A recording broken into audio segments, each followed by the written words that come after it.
Tomorrow. So good morning mga kalapatids. Ayan, nag-training na tayo ng mga ibon natin. Bali 8 yung kinarga natin guys. So bali ang aabangan pala dito guys is 2 mabitak, 2 baras, 2 plaridel, tsaka 2 pagbilaw. Ayan.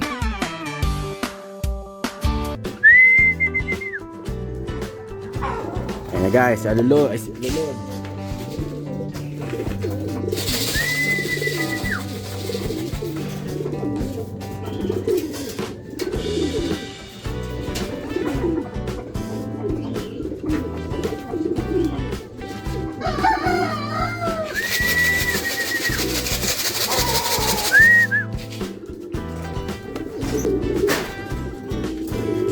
Bah, ayos. Halos magkasunod sila guys.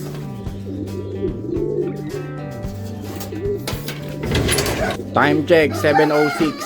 So ayan, 2. Halos magkasunod guys. From Mabitak, Laguna. Ayan, first dropper, alulod. Second dropper, checkered. Ayan, kompleto na yung Mabitak natin guys. BBC Rizal nga to mga kalapatids. Yun o. Yun, meron na tayong first bird ulit natin o. First bird lagi natin to guys, alulod. Tapos ito, nag-i-improve na. Medyo bumibilis na siya guys. Kung pwede na rin i-pulling.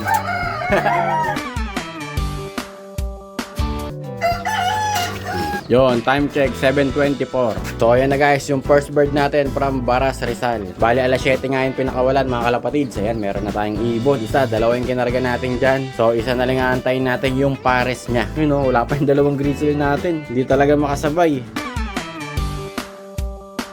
Yon, may unang grizzle na tayo guys. Ayan, first bird natin sa PSU. Okay, first bird from Plaridel, Bulacan. Time check, 7:27. Grabe, napakabagal. 6:30 pinakawalan, halos mag-iisang oras na. Yun o, Plaridel pa lang. Meron na tayo sa north, first bird, Plaridel, Bulacan. Ayun guys, second bird, Baras, Rizal. May dagit pa. Yun o. Hindi sa atin yan, mukhang inakay. Yan, second bird from Baras, Rizal. O, time check, 7:30. Sakto, 30 minutes from Baras, Rizal. Ayan, ibon natin from Baras, Rizal. Second bird, bali yung first bird nga natin dyan guys. Ito, pares niya. O, bali 3 na lang, yung 2 pagbilaw tapos 1 Plaridel, Bulacan. Oh, yun guys, second bird from Plaridel. Time check, 7:35. So ayun na guys, dumating na yung second bird natin from Plaridel, Bulacan. Wala, kulelat, hindi talaga makasabay. Ayan, pares nga yan ng Mabitak natin sa BBCR. Yun o, nag-aaway pa sila. Nang-aaway si puti guys. Okay, kompleto na yung north natin, yung north training natin. You know, 2 grizzle yan. Oh, ayan guys, yung 2 pagbilaw na lang yung inaantay natin. Si Dagit, tsaka yung bumalik from Calbayog. At eto na yung ibon natin guys from Pagbilao. Time check, 8:03. So ayun, eto na siya from Pagbilao. Ayan yung nakabalik guys from Calbayog. You know, bali ang wala na lang guys is si Dagit. Hindi na natin naasahan yun. Baka umuwi man yun mamaya pang tanghali. So kompleto na yung mga ibon natin. You know, from Pagbilao, from Mabitak, from Plaridel. Yan, from Plaridel, Bulacan, tsaka from Baras, Rizal. Yun o, yan, 2 yan, Baras. Mag-asawa. So pahinga lang ng konti, tapos papakainin na natin sila.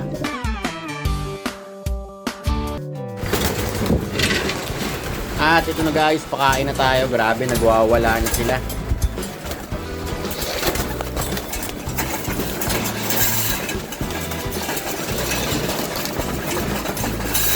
So first regular training nga ng mga ibon natin. So bali yung mga nakaraang training pala, hindi pala regular yun, no? So ito kasing training na ito yung mga nasa schedule ng club, yun, no? O ha, first regular training from Baras, Rizal, Mabitak, Laguna, tsaka Plaridel, yun, no? Meron pa pala yung pagbilaw natin. Okay, ang wala na lang dito yung Dagit natin. Total, winawala naman natin siya. Bahala siya kung gusto niya umuwi.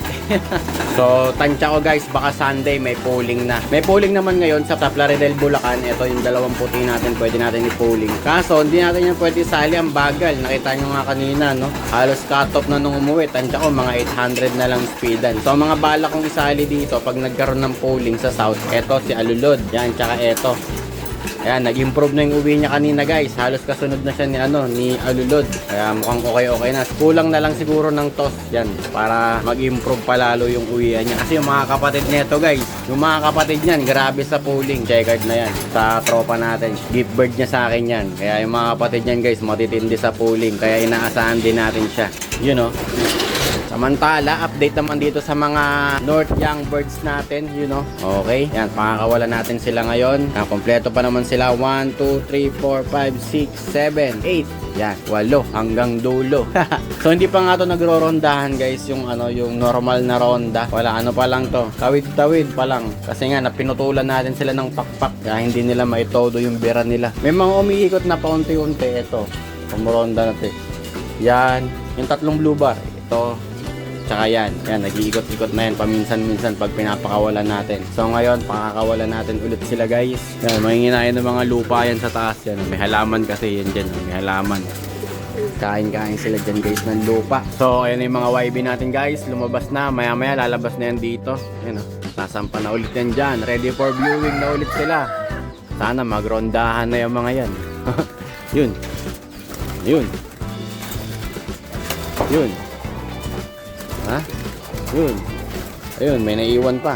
Yan, may naiwan guys. Maya lalabas na rin yan. Yan, yung trabaho nila guys. Viewing lang muna. Yun. Pwede naman na magrondahan yan. Tagal na nag-viewing yan. A few moments later. So, update kay Dagit guys. Ito, nakauwi. Pag-akit natin. Sumalubong pa ang animal. Si Dagit from Pagbilao. Ayan, nakauwi po. Ang lupit talaga nito. Ang amo nito na mailap eh.